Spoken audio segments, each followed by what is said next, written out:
buddy? It's about time I put one of these on the racetrack.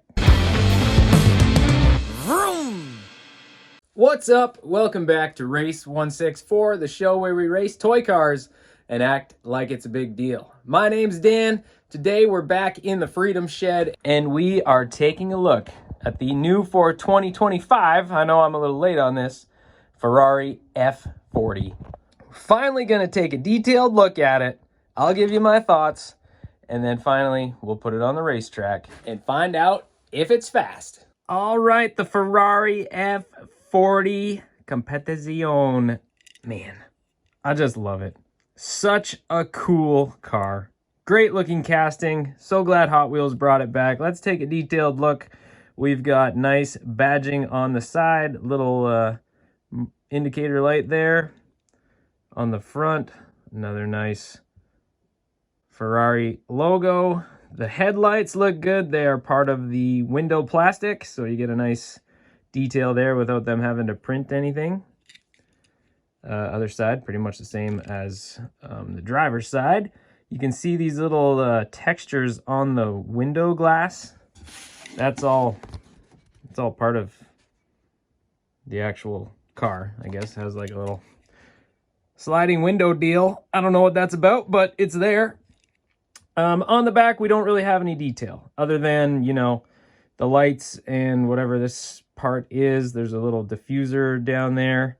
Those are part of the interior plastic, so they're like a dark gray. It would be nice to have detailed, you know, tail lights, but this is a mainline Hot Wheels release, so that's kind of to be expected. You don't, I would say most of the time, you get one or the other. You get a detailed front end or a detailed rear end, but rarely do you get both. It does happen, but not that often. The bottom is nothing exciting. This is kind of what you get nowadays. And somebody could probably let me know. I'm guessing this here is the exhaust, but I could be wrong. I don't see exhaust anywhere else. So it looks good for a mainline. That sort of feels like what I say every time. Every time I do one of these reviews, I look at it and I'm like, yeah, it looks pretty good. I like it. So, yeah, it looks pretty good and I like it. Oh, let's look at this. So you got like louvers or whatever, some texture on the rear window, but at the right angle, you can see some engine detail. This is a rear engine car, which, or a mid-engine car, I guess they call it, which looks cool. You can see here on the artwork, there's, you know, there's gray there at the air intake under the hood. You don't get that on the car, but it would be pretty easy to add those details. Maybe I'll do that. Fix up the taillights, do a little detail on the grille. This thing would look pretty sweet. So yeah, let's put this thing on the racetrack and find out if it's fast. All right, let's give it a solo run first and see how it looks on the racetrack. All right, I like what I see. It wasn't blinding fast. There are some cars you put on the track and they make you say, wow.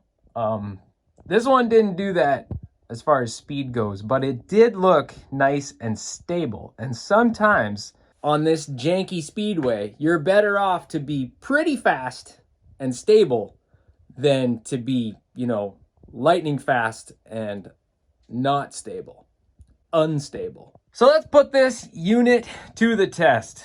Got to win from the outside lane. And first, at the first rung of our ladder bracket is the 83 Chevy Silverado. All right, here they come. Quick start for the pickup.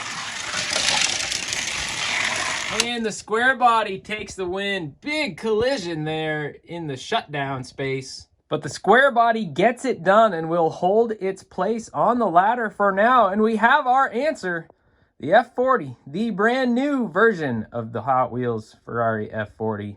Isn't that fast. It's not terribly slow, but it's not great. It looks really good for a mainline, but not that fast. So that means the square body is going to take a shot at climbing to the next spot on the ladder. That's how this works. So that means our next race, it is going up for revenge against the barn find Porsche 911. Here we go.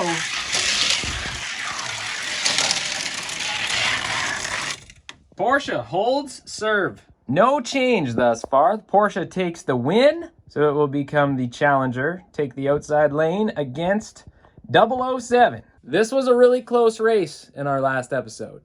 I'm anxious to see this rematch. The Porsche was hanging with the Aston Martin till it had a bad wreck on the backstretch. I have since taken care of that track issue that caused the problem, so let's see what happens this time. All right, here we go. Aston Martin's out front again, struggling a little bit. Oh, but takes the win. And a little cheap shot at the end. This was a really great race. The Porsche takes a back seat to the DB5 entering turn 1, content to ride behind him, keep it close, waiting for 007 to make a mistake, which he does on the backstretch. He drives up onto the track rail, but then miraculously saves it. One of the best recoveries I've ever seen on this speedway. And the Aston Martin holds on to the lead and holds on for the W. So now he's going to try to retake third place on the ladder from his old nemesis, my buddy Sawyer, in his Lamborghini Veneno. Let's go. Oh, the Aston Martin jumps out to the lead. Oh my goodness. I don't know what happened there at the finish line. That was insane. All right, this is definitely one of the coolest races we have had in quite a while. So 007 gets a better start. He leads through turns 1 and 2, but Sawyer is not losing ground. He's keeping it real close. They make it through 3 and 4, and at the exit of 4, 007 gets a little loose, loses some speed. Sawyer closes the gap. Look, he held it so nice and straight at the exit of that corner. 007 sees him there on the inside of the track. He goes over to block him way too aggressively, slams into the wall. Sawyer catches up and helps him spin out the rest of the way. Right around backwards. 007 slams it into reverse, but it is not quite enough. Sawyer edges him out at the line. The comeback victory will retain Sawyer's place on the ladder. 007 will stay where he is in 4th, and the Lamborghini is going to move up to take on the Huffman Stalker. Here we go. Sawyer jumps out to a great lead. Bad camera work by me, and he gets the job done. The Lamborghini takes the win. All right, so just like the last time these two met, Sawyer gets an awesome start. Comes off the line hard. This time, however, instead of blocking too early and causing a bit of a wreck, he blocks at the perfect time. Slams the door in that inside lane. Sawyer leads through 1 and 2 down the backstretch. The stock car keeps it close, I will say that. Then at the exit of turn 4, old Tina Huffman. It says Huffman Racing on the hood and Tina on the door. So Tina Huffman must be the driver. That's the only logical explanation. She gives it everything she's got at the exit of turn 4, but she gets loose and the back end goes around on her. Sawyer doesn't hold it straight as an arrow by any means on the home stretch, but he takes the W nonetheless. And it has been a while since this Lamborghini has been as high as 2nd on the ladder, but now it is back. Finally, a little bit of action. So the Chevy Stalker is going to slide down to 3rd, and Sawyer is going to challenge for the top spot against Justin Roberts in his 1970 Plymouth Superbird. And here they come. Oh, Justin's struggling a little. Oh, wow. Woo, definitely an uncharacteristic run for the Plymouth, but Justin got the job done nonetheless. Valiant attempt there, Sawyer, but I'm afraid as some snow falls off the roof of the Freedom Shed, that 2nd place is as high as you're getting this time. Let's take a look at that replay and see what happened. All right, it was a pretty even start, but the Superbird takes the lead through turns 1 and 2. Then down the backstretch, he struggles a little bit, gets into the wall, gets into the side rail of the track. Sawyer has a chance. He dives to the inside, entering turn 3, but Justin blocks him just in time and then continues to bounce around on the home stretch. Sawyer closes the gap once again. He has a shot, but he just runs out of racetrack. And at the finish line, it is yet again the Superbird taking 1st place. still the king for yet another episode. Sawyer, second place, moving up a little bit. Well done. And the rest remains unchanged. We got the barn find, followed by the square body, and that is how the ladder shook out today.